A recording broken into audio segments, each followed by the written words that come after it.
Hello hi नमस्कार. तुमचं सर्वांचं स्वागत आहे माझ्या नवीन एका ब्लॉगमध्ये. तर आता आम्ही चाललो आहे कृष्णाला स्कूलमध्ये सोडायला. आता वाजले आहेत सकाळच्या 9. हे पहा कृष्णराज इथं बसलेला आहे, दूध बिस्किट खातोय. कृष्णराज खातोय दूध बिस्किट. आपलं कृष्ण आता गुड बॉय झालेला आहे ना, त्याच्यामुळं आता स्वतः हाताने बिस्किट खातोय. छान लागतंय का? होय. कसं लागतंय दांगप्रेदा? आवरा, स्कूलचं टायमिंग झालं.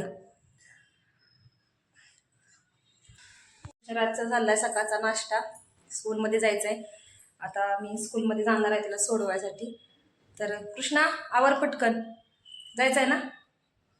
आवरा आवरा. हे आहे कृष्णाला चपाती भाजलेला डब्बा आहे आणि हे बॉटल आहे. आता बॅग भरतोय आम्ही. ही स्कूल बॅग आहे कृष्णाची. ही कृष्णा आता आयला आहे, तोंड पुसतोय. कृष्णा रुमाला पुस, इथं जा, तिथं आहे ना आतमध्ये. कृष्णराजला हा टिक्का लावलाय ना, तो कृष्णराज मला लावून देत नाही टिक्का. का लावून देत नाही रे कृष्णा? मला हे टिक्का नाही आवडत. आणि तुला कोण हसतं? सगळे सगळे कोण?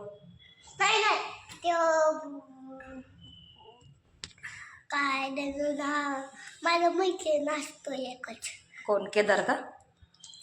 मग कृष्णराज हा टिक्का मला लावून देत नाही काजळाचा.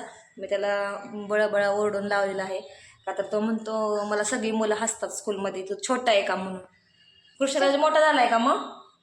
नाही नाही एकच मुलं असतात, एकच हसतात मुलं. एकच. काय म्हणून हसतात? मला हे टिक्का नाही आवडत होतं. नाही आवडत. हातात काय घेतले बघू? इरेजर. इरेजर कोण तोडला? तो इरेज करताना तोडला. चला आता स्कूलला चला. आम्ही चाललोय स्कूलमध्ये. मग काय करायचं थांबून? उशीर होतोय, 9 वाजून गेले बाबू. चला. तर आता स्कूलमध्ये चाललाय कृष्णा, बॅग बिग अडकून मस्त मध्ये. Bye bye. येऊ सोडवायला? एकटा जातो कृष्णा बघा, सोडवाय नको म्हणतो, एकटा जातो. खूप आगाव झालाय.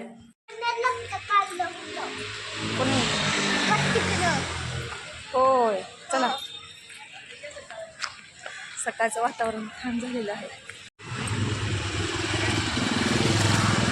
कुठे गेला आमचा कृष्णा? चल, नौटंकी करत करत स्कूलला जायला लागतं कृष्णाला आमच्या.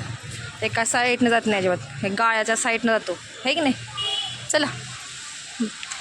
आणि मी सकाळी रोज थोडा का वेळ होईना पण स्वामी समर्थांची गाणी लावतेच घरामध्ये.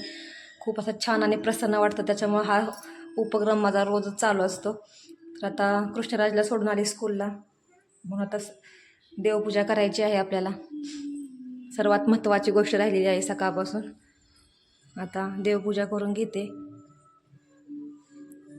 छान असं गाणी लावलीनं घरात प्रसन्न वाटतं, त्याच्यामुळं मी रोज गाणी लावते. आता करून घेते देवपूजा. घरामध्ये पूजा करतो देवाची, तेव्हा घरामध्ये जी एक पॉझिटिव्हिटी तयार होते, ती खूप छान असं वातावरण तयार होतं. पहा, जेव्हा आपण घरामध्ये पूजा वगैरे करत नाही तेव्हा असं घरामध्ये वातावरण एकदम निगेटिव्ह राहतं. पण जी एक ऊर्जा तयार होते की एक जी छान असे, ते आपल्याला देवपूजा केल्यावरच जाणवते. आणि खूप छान असं देवपूजा झालेली आहे माझी करून. मी शॉर्ट व्हिडिओ पण रोज करत आहे, तुम्ही पाहत असाल की देवपूजा झालेली. आता आपण छान असं रांगोळी वगैरे बाहेर काढणार आहे मी, आणि